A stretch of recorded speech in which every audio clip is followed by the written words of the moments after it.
Hey, what's up, y'all? Y'all good? I hope so. Y'all, let's get into the movie Twin. Let's do this recap review of the movie Twin starring Drew Sidora over there on Tubi, right? So, the movie starts in 2015. You see this man and woman, they going at it. She spit on him, he yanked up. She need him in that sensitive area, and he backhanded. But, baby, the crazy part is when she hit the ground, honey, that wig came off. I don't think that was in the script, but the way she slid that wig back on, baby, it was smooth. So then we go to present day, and you see this woman in the kitchen who we later learn is Jordan. Her husband comes in, they talk about that baby girl getting ready to go to college. The daughter comes in, they do a little talking, a little joking, then they drop her off at college. And it looks like she's staying in some type of sorority house, but child, the wall so scuffed up and dirty. I was like, what? Where is this? A crack? Why is they taking this baby to? But then we get a flashback of Justine, who is the twin. She was getting sentenced to 25 years to life. We see her have an incident on the yard, and then it fast forwards again to when she's released. So she has this ride share person pick her up, take her to a salon. When she walked in, she asked for the owner, Shakita, but unfortunately Shakita passed away, and her daughter, Lady J, she now runs the shop. Justine and Shakita, they go way back. So Lady J was like, well, that makes you family. So she asked Justine, what did she come in there for? And she let her know that she just did a bid and she wanted to get her hair done before she went to see her family. So she shows her a picture of Jordan and asks if she could do her hair like that. And Lady J talking about something. Y'all look just like, girl, yeah, I can hook you up. Now, back over there with Jordan and her husband, Adam, you know, they happy that they finally have the house to themselves. Baby, here comes Justine. The doorbell rings, and the look on Jordan's face was like, oh, my gosh. So she goes to the door, asks Justine what was she doing there. Justine was like, you're not happy to see me? So Jordan, she faked a smile and was like, of course I am. And she gave her a hug, but Justine didn't hug her back. So Adam walks to the door looking confused because he didn't know she had a sister, let alone an identical twin. So Jordan says she'll explain everything, but she needs to talk to Justine first. So they go sit down, and Jordan wanted to know, how did she get out early? And how did you know where to find me? And why are your nails and your hair like mine? Like, girl, why are you looking like me? Justine said, well, we are twins. And plus, I had access to social media on the inside, and I was following you. I know that you and your husband come to this lake house every year around this time. And I was like, see there, that's why you shouldn't be putting all your business out on social media, because you never know who's watching you. Now, Adam, he in there on the phone with his daughter telling her that he can't believe that Jordan never told him that she had a sister, talking about, what if I end up being attracted to the twin and she attracted to me? The daughter like, calm down, Daddy. Just wait till you could talk to mama. But when he hangs up, he hears a shot. He runs out to the patio and sees Justine on the ground. He asks what happened. Jordan said that Justine pulled out a strap to take herself out. She tried to stop her, but she couldn't. The husband, he run to call the police. The next thing we see is Justine in the hospital. Now, later on that night, they back at home. Jordan is crying. Adam tells her that everything will be okay. He's going to be there for her. So he wanted to know, why didn't she tell him that she had a sister? Jordan says there are some people in your life that you want to forget, and her sister is one of them. He tells her whatever happened in her past, that's your thing. But anything that's going to affect our future, he felt like he needed to know. She said she would tell him everything eventually, and baby, they do a little bump and grind. So the next morning, Jordan tells Adam that he was amazing last night. He was like, nah, that was you. You was wearing me out. What got into you? Jordan says she was just releasing the stress. So then she tells him about Justine. She says that she grew up never knowing she had a sister. Their mom passed at birth. They were put into the system, and they didn't know their dad. Then she was adopted, but Justine, she had a different life, in and out of the system since she was 6. When their dad got out of prison, he went and got Justine and did the best that he could. Then there's a flashback with teenage Justine and her dad, and he's telling her to never let a dude disrespect her because he never wants her to end up with a dude like him. He was like, you don't know what I had to do to get to where I am now. But she's like, everybody has a past. It's all about what you do in the future. And he was like, you sound just like your mama. She asked him what was the mom like, and he said it was too hard to talk about, but he'll share the story eventually. But according to Jordan, he ended up passing away. And that's when Justine looked Jordan up, found her, and they met up. At their meetup, they just, spent time learning about each other. Justine was living with their aunt. It didn't work out, and then she moved in with Jordan and her adopted family. Now, Adam thought it sounded crazy that Jordan's family would let a complete stranger move in with them, and Jordan wanted to know why he felt that way. He said, well, first of all, your parents are private. And your father just doesn't seem like the type of person to let a stranger move in with them, even with it being your twin sister. He was like, that would be just as crazy if you told me that your sister, who I never met, was coming to live with us. So Jordan was like, oh, so what are you saying? Are you saying that you too good to let my sister live with us? And he says, no, I'm saying a stranger. And you, out of all people, are a lot worse when it comes to these type of situations than I am. She says, you're right. I just guess I'm on edge with her being around. He tells her that he understands, but just remember that Justine is not her. Now, over at the school, Jordan stops by and visits the daughter. She tells her about Adam telling her that the mom has a sister. So they go out to eat. Jordan tells Priscilla that Justine is very dangerous, and that's why she's never told them about her. Priscilla feels like the story is crazy, but at the same time, she thinks it's cool to find out that she has an aunt. But Priscilla gets straight to the point and asks her mom, did you pop that lady? And she was like, no, she tried to take herself out. I tried to stop her, but it still went off and hit her in the head. Now she's in a coma. The doctors are waiting to see, how things will progress. And then her phone rings, and it was the hospital letting her know that Justine was woke. So they tell Jordan and Adam that the bullet damaged an area in her frontal lobe, which houses her memories. The doctor says she'll have clear memories moving forward, but the last 40 years is lost. So Jordan asks if it was a chance that her memory will ever come back, and the doctor says it's like a 1 in a million chance. They bring Justine back to the house. Adam and Priscilla, they leave the sisters to talk. Jordan goes to fix them some wine, and then the daughter walks up and startles her. And Jordan curses, which threw Priscilla off because her mom never uses profanity. So she tells her mom if she needs to talk, she's there for her. They hug. Priscilla walks off. Jordan goes back over and talks with Justine. She tells her how they lived 2 different lives, that she was adopted by an amazing family, but Justine, she lived a hard life. And the reason she ended up in prison was because she unalived her husband. Justine wanted to know why, and Jordan says, well, you told me that you found out that he was still messing around with his child's mother, and y'all got into a fight. Then we see a flashback with Justine and her husband on the night they got into it. She said that Justine told the police that it was self-defense, but they were unable to prove that because the husband was beat up just as bad as Justine was, and she was sentenced to 25 years to life. Jordan tells her that none of that matters because she's out now, she's with them, and they toasted to starting over. Next morning in the kitchen, Adam walks in and pops his wife on the butt. So he thought it was really Justine, and he was like, "Oh, I'm so sorry." Jordan walks in and tells him it's okay. She can see how that could happen. The daughter walked in and wanted to know what's all this commotion about, and Jordan says, "Well, your dad wanted to show Justine some extra love this morning." And he was like, "Look, don't play like that." Priscilla notices that Jordan and Justine have the same tattoo, and Jordan says, "Oh yeah, we got this one night when we were lit." So the daughter says that she's going to go hang out at Jenny's. The mom says, okay. The daughter looks at her and says, but you hate Jenny. You remember the incident that happened over there? So her mom says, there's a lot going on with my sister and me. And Priscilla says, you mean my sister and I? And I bet you all could tell what's happening right now. So Jordan tells her that she trusts her. The way that she grew up, she had to learn the hard way. And now Priscilla has to do the same. Priscilla says you grew up with a platinum spoon in your mouth. You wouldn't know a hard way if it smacked you in the face. And Jordan is like, girl, please, you have no idea about my life. So Priscilla says she'll see them later. So she leaves. And Justine's like teenagers. Jordan says, you remember when we were that age? And, Justine really can't remember this. So she go, no. And she was like, you really don't remember anything? She was like, no. So then there's another flashback of Justine and the husband going back and forth. Justine pointing the strap at him and him telling her to go ahead, do it. Then he says, look, Jordan, I never meant to hurt you. I only wanted us to work, and then I found out. And she's like, found out what? And he says he came home and he saw her, but then it cuts back to the present.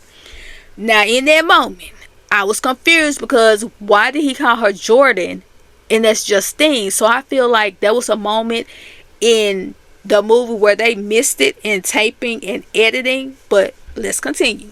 Then back in the present, Justine says 20 years gone, 40 years of memories gone, all because of the monster she was. And she said whoever Mike was, he deserved it, but his life wasn't hers to take. So Jordan tells her, well, as soon as you got out, you tried to take me out. Justine apologized, and Jordan told her that she's there for her. Then she offered her $10 million. She was like, girl, you got that kind of money? Jordan says, I can get access to it. She told her before she tried to take her out, Justine was telling her about some type of deal that they made, and maybe if she had just given Justine that money, she wouldn't have tried to unalive her. And Jordan said she told everyone that Justine tried to unalive herself when she was actually trying to take her out. Then it goes back to that day when Justine showed up. So Jordan is trying to get Justine to leave. Justine says she wasn't going anywhere until she gives her that $10 million that she promised her. Jordan says that was only if Justine stayed on the inside. And besides, she doesn't have that type of money. And Justine says, well, your husband got it, so run me my money, or I'm going to tell your husband the truth. Jordan says, okay, what do you want to go away? And that's when Justine pulled the strap on Jordan. So Justine asked her, so what happened next? Jordan says she reached for the piece, it went off, then they called 911, and now you're here. Jordan says she feels like all of it was her fault for even trying to reach for the strap, for trying to wrestle it away from Justine, and that's why she wants to help her. Then Adam, he makes it back home. Jordan was sitting on the patio and he joins her out there. Jordan wants to run something by him. Adam says that he has already reached out to some of his people in Texas who can help Justine now because they work with people who've been incarcerated. Jordan doesn't want to ship her sister off, so she says maybe they could give her a small loan so that she can get back on her feet and figure things out. So he's like, okay, how much? Baby, that baby said $10 million. Adam asked her if she was crazy because he's not about to give a stranger $10 million. She tells him that he wouldn't even miss it. Then she plays on his emotions and asked him if he was happy in their marriage, talking about, I've never asked you to do anything. He told her that he loved her, but that was one thing he could not do. So Priscilla, she walked out and asked her mom if she was okay. She said that she was just stressed. But then Priscilla does her little jokes that she do about, being with a lot of boys. But Jordan tells her to stop doing that because it's not funny and you make yourself look like a little 304. Priscilla can't believe her mama just said that, so she gets up to walk away. Jordan stops her and apologizes. Again, she says it's the stress of her sister being there and Priscilla being away at college. It's just too much for her right now. So she suggested that her and Priscilla just have a mommy-daughter day before she goes back to school. So they go out and spend time together. They have pizza. Priscilla asked her what was she planning on getting a dad for their anniversary. Jordan forgot about it. Then she changes the subject and tells Priscilla that she's thinking about leaving Adam because she doesn't love him anymore. The daughter wants to know if either of them have been cheating, and she said that they have not. So once they finish lunch, Jordan goes to visit a divorce attorney. The attorney tells her that she'll be well off because of a settlement that Adam had in the past. The attorney asked her why does she want the divorce, and she said it was because she asked him for something to which he said no, and she didn't like the power that he had over her in that moment. So she asked to see the prenup. The lawyer laughed and Jordan was like, what's funny? What you laughing about? The lady was like, y'all didn't sign no prenup. If you leave, you get half of everything. So then Jordan takes her little tail over there to Adam's company. She's sitting at his desk and he walks in and he was like, is this some kind of role play? And she says, no, this is me taking back what is owed to me. So I want a divorce. Adam thinks she's joking, but she makes it very clear that she isn't. She told him that she loves him enough to leave him. Adam wants to know, what is this really about? Like, what's going on? He says that he loves her very much. He begged her not to leave. She told him that he'll be hearing from their attorney. She takes her ring off and she walks out. Then she goes over to the bank. When the banker walks out, she gets on the phone with somebody and asks them if everything was set for Friday. She says she'll meet them at the hangar at 9 a.m. sharp and that they'll have to be careful. When she walks out, there's somebody watching her, and it was her sister. She sees her meet up with some guy. They talk, and then Jordan leaves. Then Justine trails the guy that Jordan just met up with. So we see Priscilla and the dad, they're out eating. He tells her that Jordan asked for a divorce. Priscilla says, yeah, she mentioned that. Then she tells him about them going out to have pizza earlier. And he was like, pizza? Your mom hates pizza. And she's like, yeah, and it was pepperoni. He was like, and she hates pepperoni. Priscilla says, yeah, she knew something wasn't right, and that's why she suggested going to get pizza. Priscilla says, maybe it's just the stress. And Adam says, or maybe it's not your mother at all. But all they know is that they got to get to the bottom of this. Now, over at the house, Jordan, she's sitting at the island. Justine walks in and Jordan tells her that Adam said no about the money, but she was going to keep trying to convince him. So Justine says, like, you tried to convince me? And she told her that Uncle Ray told her about the plan. Jordan says, what are you talking about, Justine? And she was like, I'm not Justine. You're Justine. Then it goes back to when they followed the dude to the house. And he was like, Justine, I almost took your head off. She asked him, how did he know her name? He was like, did you just bump your head in the last 30 minutes? We just met up. He tells her that she needs to get back to that house and to that husband so she won't mess up the plan. Justine is standing there confused. And then he says, well, I be Jordan. He says, I'm your Uncle Ray. She tells him that he's mixing her up with her twin Jordan. So he takes her in the house so they can talk, so he can explain all this to her. Now back in the present, the real Jordan tells her that the uncle told her everything. How she tried to unalive her, how she stole her identity and tried to steal the husband's money. Then it flashes back to the day Justine came to the house. Justine says, you're either going to give me my money or I'm telling your husband everything. So then you see them wrestling for the strap. Justine gets the upper hand and she tells Jordan that she told her that she was going to give, that she was only going to get 10 years, but she ended up getting life. But just like Jordan had a daddy looking out for her on the outside, Justine had folks looking out for her on the inside. Then she tells Jordan to take off her clothes and they switch clothes. Then she let one off into Jordan's stomach. Jordan falls and hits her head. Now mind you, this is one of those things which should have been caught in the writing and the editing, because when fake Jordan got the call that Justine had woke up, the doctor said the bullet damaged her frontal lobe. But in the flashback you see it hit her in the stomach and she falls over and hit her head on a flower pot. But anyway, it goes back to the present and Justine, the fake Jordan, tells the real Jordan, oh well, none of that matters. What you gonna do? Call the police? And she's like, oh no, you can't do that because I took the rap for you unaliving my husband. Then Jordan says, what I'm about to do is handle you. So they get to fighting. Justine pulls her ankle strap. Now her and Jordan are fighting. The screen goes black and you hear a pop go off. Then it flashes back to the night where Mike and Justine are arguing. That's when he told her that he wanted them to work, but when he came home that day, he saw her outside with some dude. So it shows that he came home, their clothes laying down in the living room. He's like, what the F? So he goes upstairs, looks out the window, and he sees her outside with some dude. And she was like, nah, that was Jordan. She was house sitting because you were going to be out of town and I was out of town. And he was looking like, nah, that ain't it. So then she says, matter of fact, why were you here if you were supposed to be out of town? And he was like, don't try to flip this on me. So she says, I got all of my receipts when I was out of town. But you know what? Let me call Jordan to clear all of this up. So she calls Jordan, who says, yeah, I was house sitting on the 4th of July. And she was like, well, who's with you? She said, Greg. So she asked Jordan to come over. Mike, he like, man, I'm out of here. You always got to put your sister in our business. So she pushed him. He pushed her back. She messed around and pulled the trigger, but it missed him. He was like, you crazy. So he runs out of the house. She runs behind him. But while he's running into the street looking back at her, he get hit by a car. The person driving the car is Jordan. So Jordan tells Justine to give her, the strap. She's like, you need to calm down and stop flying off the handle so much, Justine. Jordan walks over to check to see if Mike was breathing, and he reached up and touched her leg. She done got scared and made a mistake and pulled the trigger. Mind you, whenever you're holding the strap, you don't supposed to have your hand on the trigger anyway, if it's not a click boom situation. So now both of them panicking. Justine says, okay, wait, we're going to say it was self-defense. Jordan says, you always pull me into some mess I don't have anything to do with. So Justine takes the piece back from Jordan and tells her, walk away. She like, you right. I always pull you into something you have nothing to do with. You always show up for me and save me. Listen, you were never here. Jordan is listening, but she wants to know how would it be self-defense if he was hit by my car.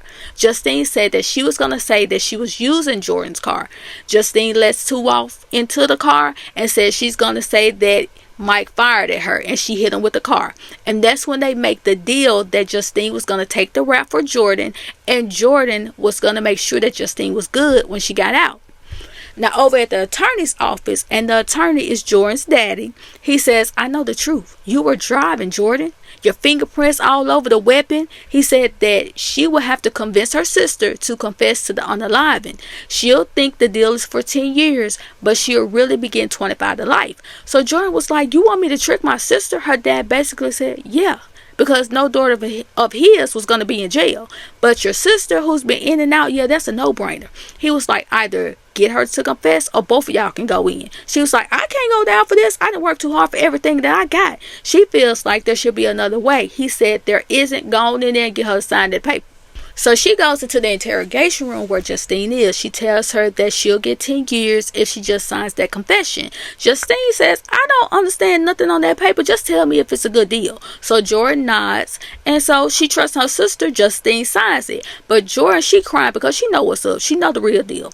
So Justine tells her that she'll be okay. They have a deal. So all she needs her to do is go out there and be all that she can be so that she can hold up her end of the bargain.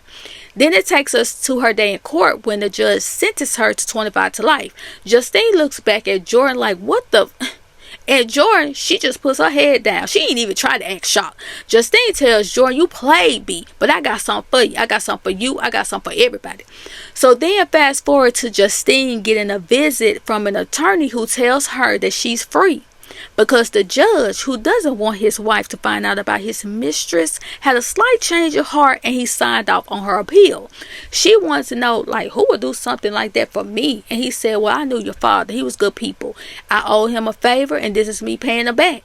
Then he asked her what would she do when she got out. She said, get my revenge. Then it goes back to present day with Jordan, Adam, and the daughter. They're sitting outside of the house while the police do their investigation. And the officer walks up and asks Jordan if she was okay. She said, I will be, but I'm just not sure if that's the real Jordan. So I feel like there should be a part 2 because you never see a body. All you see is a police officer. Like, is there an ambulance? Did Justine get unalive? Did she get arrested? Like, what's really happening? But yeah, that's the end of the movie. If y'all haven't checked it out, go check it out. I think it was pretty good. Besides them 2 little mistakes that they didn't catch. But other than that, it was good to me. Get down in the comments. Let me know what you think. And I'll talk to y'all later.